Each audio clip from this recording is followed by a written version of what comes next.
Hi, I'm Shane Downey from the GBTA broadcast studio in Berlin at the GBTA Europe Conference. Thanks for joining us today, and thank you, Steve Reynolds from TRIPBAM, for stopping by and talking for a minute or two. Thanks for having me. Glad to be here. Absolutely. So we're hearing increasingly about hotel reshopping tools. What trends are you seeing around buyer use and adoption of this front?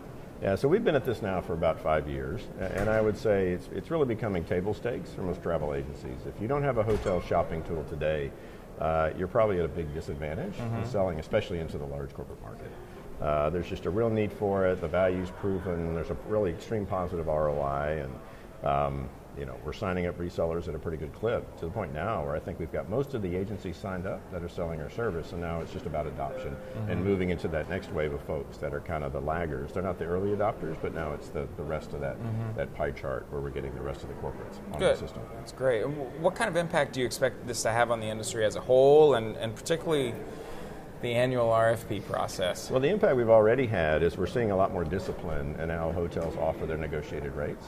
I mean, it used to be you'd get a deal and the revenue manager would pay pretty fast and loose with turning it off and back on. Now we're seeing a lot more consistency of them being on and staying on, and actually the company's getting the discounts as promised.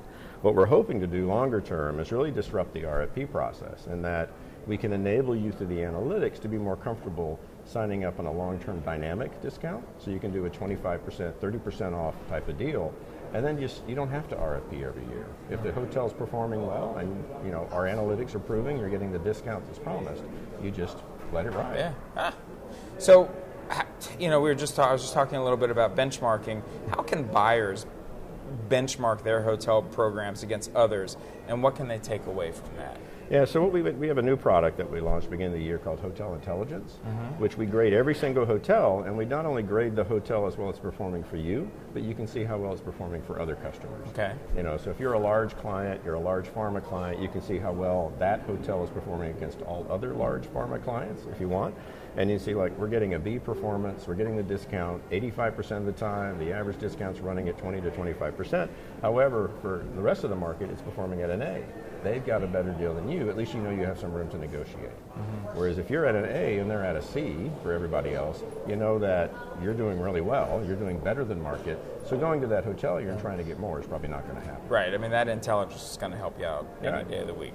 And in addition to that, we benchmark your rate against not only the best rates at that single property, but also other hotels nearby. We call it the clustering. And so it's a similar quality, it's a certain distance away, and you can see that, I've got the best rate not only at that hotel, but also across the comp set. And you're saving as much money as you can for your company. That's great. Well, that's great. I appreciate that you're coming over and talking with us. Shane Downey, thank you, Steve Reynolds from TRIPBAM. Thanks for having me. And we'll see you very soon from the GBTA broadcast studio in Berlin.